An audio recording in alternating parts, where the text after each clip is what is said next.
Welcome back to our YouTube channel engineer mind. तो friends, per day की तरह हम लोग 10 क्वेश्चन जनरल इंजीनियरिंग का आज भी करेंगे, जो कि जेएसएससी जेई एंड बीपीएससी एई के लिए बेनिफिशियल होगा आप लोगों के लिए। तो पर डे जैसे करते हैं हम लोग ऑब्जेक्टिव टाइप जनरल इंजीनियरिंग और मल्टीपल चॉइस क्वेश्चंस करते हैं, तो उसी टाइप से आज भी हम लोग 10 क्वेश्चंस करेंगे। डिस्कस करने से पहले आपसे रिक्वेस्ट है कि अभी तक आपने हमारे चैनल इंजीनियर माइंड को सब्सक्राइब नहीं किया है तो चैनल को सब्सक्राइब कर लो, वीडियो अच्छा लगे तो लाइक कर दो और शेयर कर दो, और अपने फ्रेंड सर्कल में सर्कुलेट कर दो, ताकि जितने भी स्टूडेंट्स हैं और जो भी लोग प्रिपरेशन करना चाहते हैं जेएसएससी जेई एंड बीपीएससी एई का और जनरल इंजीनियरिंग का, उन लोगों का सिलेबस अगर अभी तक कवर नहीं हो पाया है तो इस चैनल से उन लोगों को ऐड कर देना, ताकि जो लोग भी प्रिपरेशन करना चाहते हैं उन लोगों का सिलेबस कवर हो सके। इसके बाद जैसे ही हम लोगों का जनरल इंजीनियरिंग कंप्लीट हो जाएगा तो फिर ब्रांच पेपर सिविल इंजीनियरिंग हम लोग per day 10 questions objective type करेंगे। तो चलिए इस पहला क्वेश्चंस हम लोग का है। फर्स्ट क्वेश्चंस हम लोग स्टार्ट करते हैं। क्वेश्चंस है स्ट्रेंथ ऑफ मटेरियल से रिलेटेड, और ये इंपॉर्टेंट क्वेश्चंस है और थोड़ा ट्विस्ट है, बस फॉर्मूला यूज करना है और माइंड अप्लाई करना है। तो क्वेश्चंस है the maximum sharing stress in a solid shaft of 200 mm diameter subjected to a torque of 5 into 10 पर 5 न्यूटन मीटर। तो यहाँ पर maximum sharing stress means tau max का वैल्यू पूछा गया है। तो टाउ मैक्स का वैल्यू क्या होगा वो आपको बतलाना है। तो जो टोर्सन इक्वेशन है यहाँ पर पहले वो अप्लाई करना है। इसके बाद जो फॉर्मूला होता है टाउ मैक्स का, तो टाउ मैक्स का क्या फॉर्मूला होता है हम लोग को पता है, और कैसे आता है वो भी हम लोग देखते हैं। टाउ मैक्स का फॉर्मूला होता है 16t/π/d³। तो यहाँ पर हम लोगों का जो डी है वो हम लोगों को दिया हुआ है और टॉर्क भी दिया हुआ है। तो टाउ मैक्स हम लोगों को निकालना है। तो कैसे निकलेगा, हम लोग डायरेक्ट फार्मूला से यूज करें, लेकिन ये टाउ मैक्स का फॉर्मूला जो है 16t/π/d³, ये कहाँ से आया वो हम लोग एक बार थोड़ा सा डिटेल्स में देख लेते हैं। तो जो टोर्सन इक्वेशन होता है, तो टोर्सन इक्वेशन होता है tau is equal to r is equal to टाउ/r is equal to t/j is equal to c(θ/l)।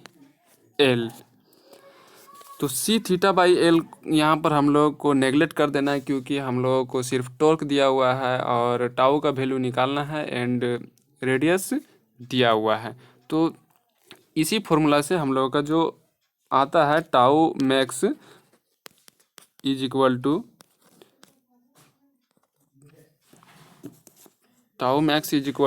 जो फॉर्मूला आता है वो हम लोग इसमें पुट करेंगे 16t/π/d³। Tau is equal to 16t/π/d³। तो डी का वैल्यू दिया हुआ है एंड टी का भी वैल्यू दिया है, इसको पुट कर देना, बस आंसर निकल जाएगा। तो जब हम लोग इसको पुट करते हैं तो हम लोगों का क्या आता है वो हम लोग देखते हैं।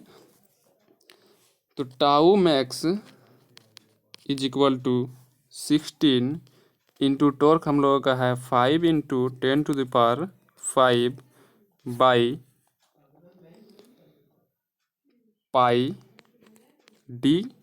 200 का क्यूब कर देना है इंटू 200 का क्यूब। जब इसको सोल्व करेंगे हम लोग तो हम लोग का जो आएगा वो 1000/π न्यूटन पर मीटर स्क्वायर पर mm²। तो आप का जो भी आंसर आएगा वो सॉल्व करके आप इसमें लिख सकते हैं। तो यहाँ पर अगर आपका आंसर मैच नहीं होता है, जो भी सॉल्यूशन आता है, तो यहाँ जैसे ये सब जो है ये अल्टर टाइप से दिया हुआ है मीटर न्यूटन पर mm², तो इसका यूनिट ही नहीं होता है। यहाँ पर शियर स्ट्रेस पूछा गया था। ऐसे भी ये तीनों क्वेश्चंस, ये तीनों ऑप्शन जो है वो बिल्कुल गलत है। तो इसका जो करेक्ट आंसर होगा वो none of these through shear centre the beam is subjected to.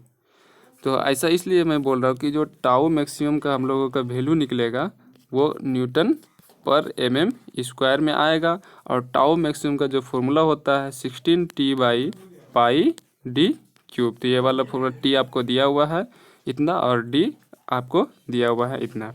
तो आप इसको अप्लाई करना है और बस इसको सोल्व करना है, और जो भी आंसर आएगा वो आपको लिखना है, और अगर इसमें से आंसर मैच नहीं कर रहा है तो यहाँ पर ऑप्शन नन ऑफ दीज दिया हुआ, तो इसका करेक्ट आंसर जो होगा वो नन ऑफ दीज होगा। नेक्स्ट क्वेश्चन हम लोग देखते हैं, और ये क्वेश्चन जो था, ये क्वेश्चन बीपीएससी एई 2001 में पूछा गया है। नेक्स्ट क्वेश्चन है, if the lines of action of loads on a beam do not pass through shear center the beam is subjected, option है स्ट्रेचिंग, बेंडिंग, शियर, ट्विस्टिंग। तो इसका करेक्ट आंसर जो होगा वो ट्विस्टिंग होगा।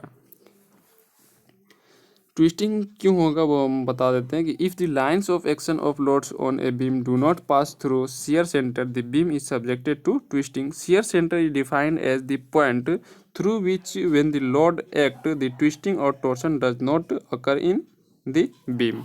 जहाँ पर लोड एक्ट होता है point through which when the load acts, ऐसा सेंटर जहाँ से पॉइंट लोड वो पास करता है और एक्ट्स होता है, तो वहाँ पर क्या होता है, ट्विस्टिंग होता है और टॉर्सन अकर्स होता है।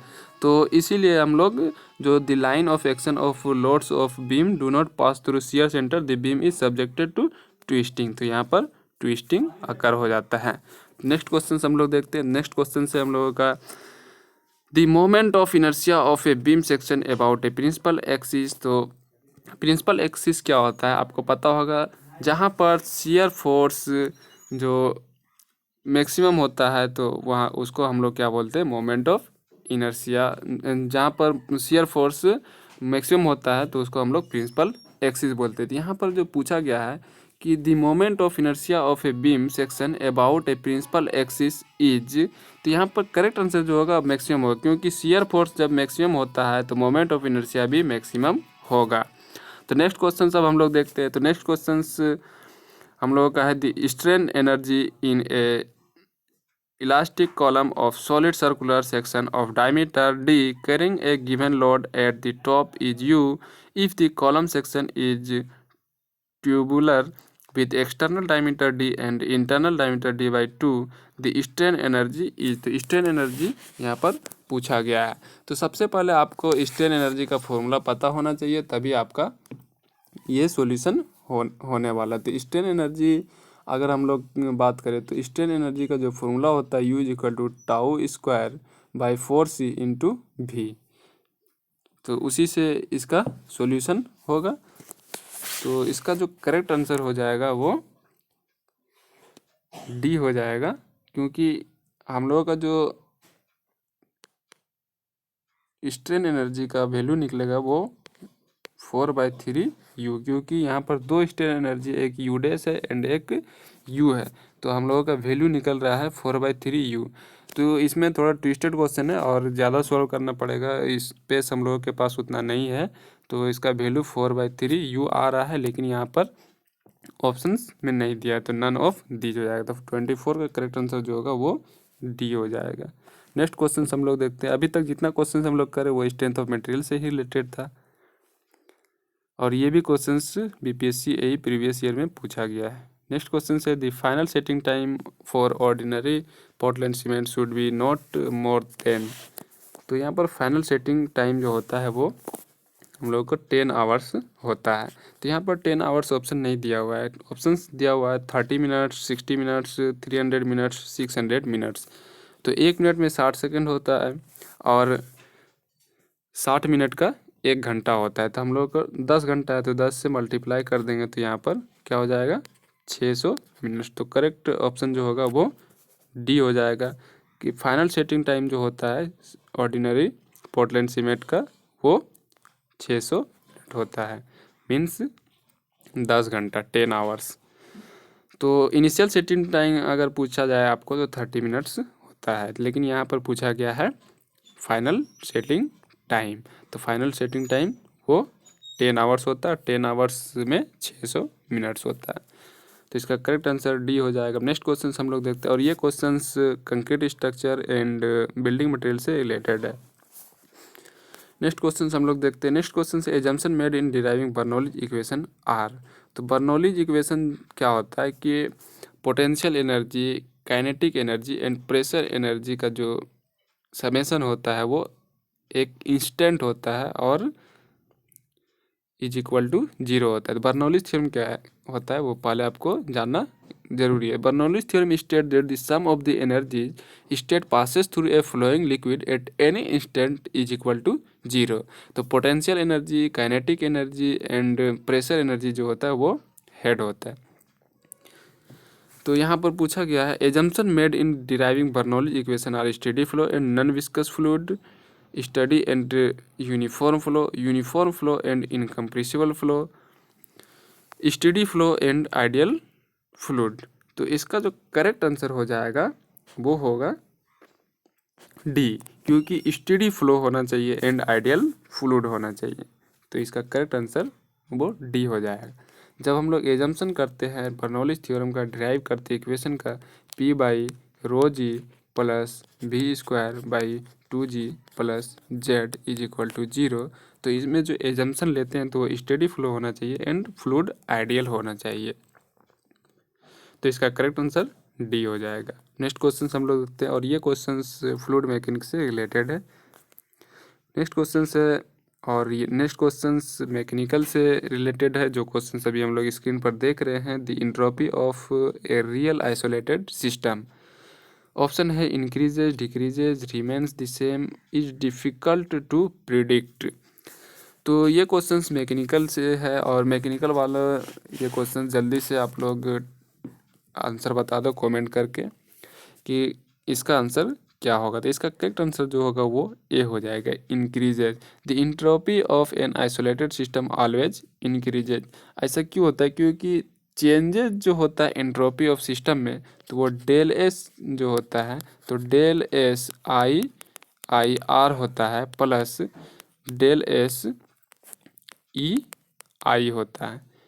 तो इसी से हम लोगों को पता चलता है कि जो इंटरनल इरिवर्सिबिलिटी होता है और एक्सटर्नल जो हम लोगों का एंट्रोपी होता है, तो उसी से हम लोगों को जब ऐड करते हैं तो वो पता चलता है कि हमेशा इंक्रीज होता है। The entropy of a real isolated system always increases.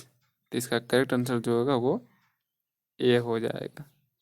ये मैकेनिकल से रिलेटेड क्वेश्चंस है और सील वाले भी अप्लाइड थर्मोडायनेमिक्स तो नहीं पढ़ते, लेकिन थर्मोडायनेमिक्स बेसिक इंजीनियरिंग जब पढ़ाया जाता है तो उसमें ये सब्जेक्ट आता है। नेक्स्ट क्वेश्चन हम लोग करते हैं। नेक्स्ट क्वेश्चन है a steam power plant normally uses. Option है a Carnot cycle, a Rankine cycle, a modified Rankine cycle, none of these. तो एक स्टीम पावर प्लांट जो होता है वो रैंकाइन साइकिल के फॉर्म में यूज किया जाता है।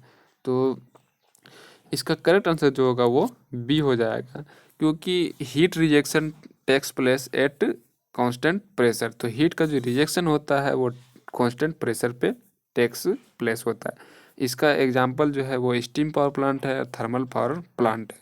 अगर थर्मल पावर प्लांट के बारे में पूछा जाएगा तो वो रैंकाइन साइकिल होता है। तो इसका करेक्ट आंसर होगा बी। यहाँ पर स्टीम पावर प्लांट के बारे में पूछा गया तो रैंकाइन साइकिल होगा। नेक्स्ट क्वेश्चन हम लोग देखते हैं।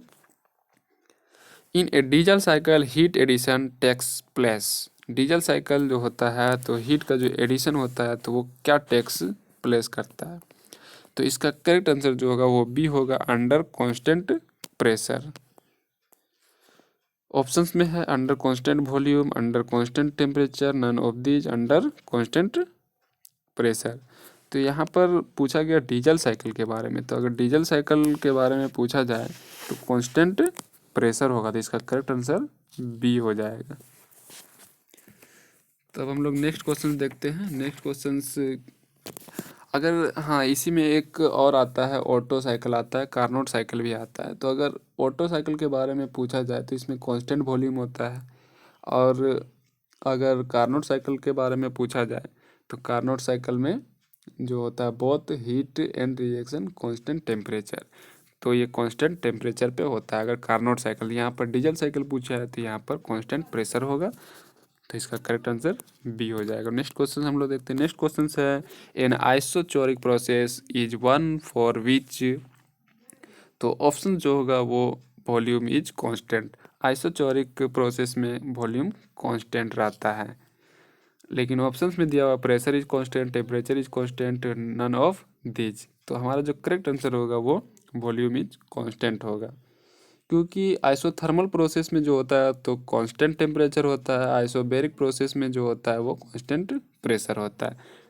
टी इज इक्वल टू सी होता है किसमें, आइसोथर्मल प्रोसेस में, और आइसोबैरिक प्रोसेस में पी इज इक्वल टू सी होता है, और आइसोचोरिक प्रोसेस में भी इज इक्वल टू सी होता है।